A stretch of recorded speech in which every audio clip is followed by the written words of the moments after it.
Welcome back to my channel. So today we will be talking about the death of Justice Ikubor, or better still, Rema's father.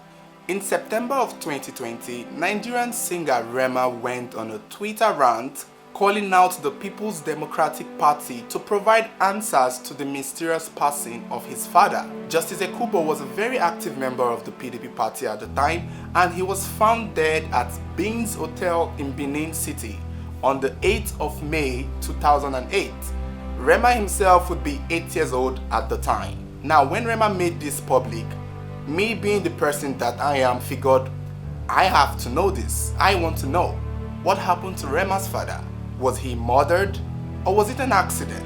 And if he was murdered, did it have anything to do with the People's Democratic Party?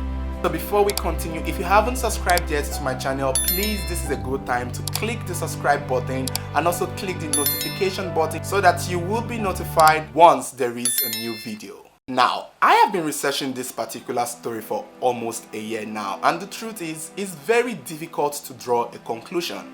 At a certain point, I started to see why Rema would have questions, because the truth is, even by the end of this video, there might be questions that need answers. However, I will try my best to look at all the sides and give all the answers that I could give. Now, mind you, my research is very limited to the information on the internet, so basically 90% of everything that I say here, you can find them online. However, there was this particular lady I reached out to whose comment I had seen on one of the posts at the time when Rema was making this an issue. She made a comment under one of a particular blog post where she said she knew what happened and she remembered the day. She worked at the hotel at the time. I reached out to her immediately and we talked a little. Currently, she seems to have deactivated her account, or maybe Instagram did it, or I can't seem to find her anymore. But she did not exactly give any extra information that is not already on the internet. So there is nothing new to what she had to say. She only confirmed that the information on the internet is sort of true. And we will get to that in a moment. Looking at the case of Justice Ikubor, there are two possibilities. Was he murdered, or was it an accident? And like I've said before, there's a good reason one would believe he might have been assassinated. Now, the scenario in which this man died, the circumstances, the environment may appear sinister at first sight, but if you look into it in a way, you might be able to see both sides. It was said that Justice was found in his hotel room unresponsive, with cans of energy drinks laying around the hotel floor. It was also said that he had a female guest. Now, I told you of somebody I communicated with on Instagram at the time. Yes, and she confirmed that yes, at the time she was working at the hotel, she remembered that the man had a female guest, but she was of the opinion that the female guest was the one who was sent to do the assassination.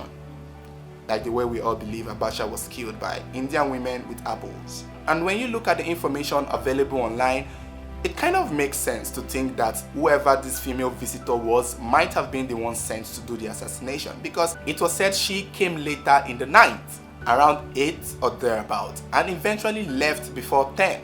Now, I don't know so much about having female guests at hotel rooms, but usually I would think the guest would sleep over and not leave in the middle of the night. So for the female guest to leave a few hours after she had just arrived, it kind of gives the impression that she might have been the one who was sent to do the work. Now, to know whether or not Mr. Ikubor was assassinated, I asked myself a few questions. The very first question was, did he hold any political position at the time that might make him a target?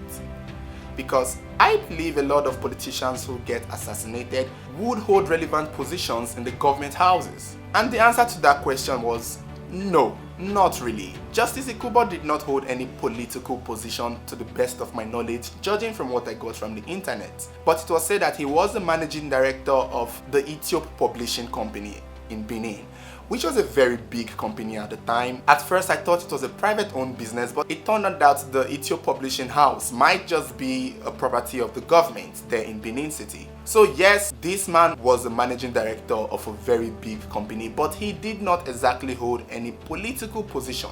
He was, however, an active member of the PDP. So would anyone want to target him for political assassination? I don't know. Judging from the fact that he did not hold any office, I don't see why anyone would want to target him for assassination, except maybe they were eyeing his position as the managing director of the Ethiopia publishing company, which is not so much of a political position, if you ask me. So that was the first question. Did Justice Ikubor hold any political position that would warrant him to be a target? And the answer, to the best of my knowledge, is no.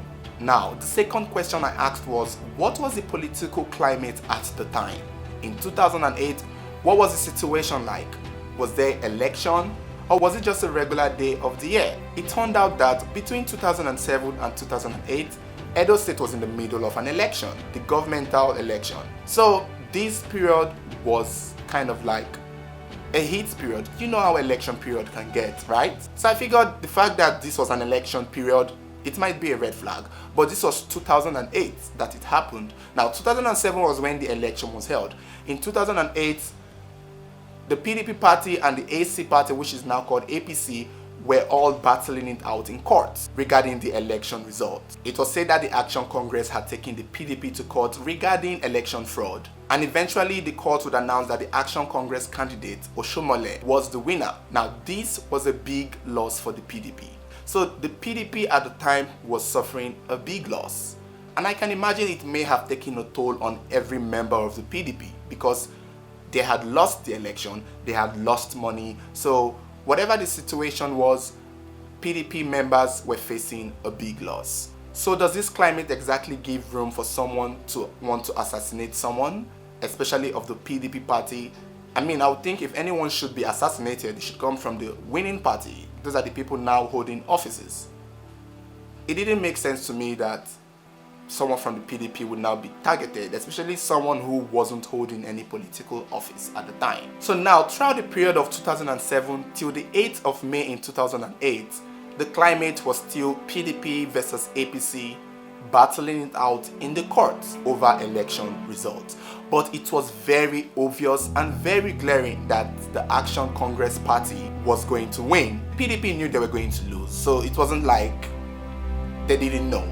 They were all dealing with the loss, hoping that the appeal in November would bring up some sort of miracle. So this was the political climate at the time.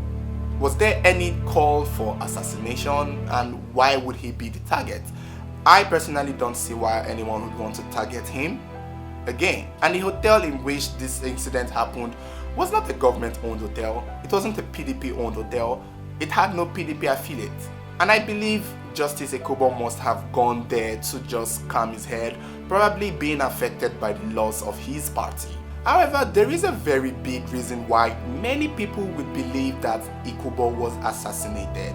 And this is where I believe Rema must have gotten the impression from. First of all, experts had claimed that Justice Ikubor might have died from overdose of whatever substance that was present in the ingredients of that energy drink that he may have consumed in large quantity. Remember, he was found dead in the hotel room with cans of energy drinks scattered around. So people believe that the substances in this energy drink might have played a role in his death. And if we look at history here, people have died from excessive consumption of energy drink. That is a fact. Some experts claim that the energy contained some kind of ecstasy or drugs to enhance someone's libido, and we know how fatal these drugs can be. It was said that these drugs or these substances were found in the energy drink Justice Ikubor had consumed at the hotel the day he died. Now that is what experts are saying. His autopsy result was not exactly officially released, so I don't know what the official cause of death was. So now, the main reason why one would think Justice Ikubor might have been assassinated was because at the time Justice Ikubor was found dead in his hotel, another PDP member was also found dead in his own hotel 2 or 3 weeks before his. The Commissioner of Information, Mr. Carlos Enoma, was found dead in his hotel room 4 weeks before Justice Ikubor was also found. And at the time Enoma was found dead, there was a very big noise about it.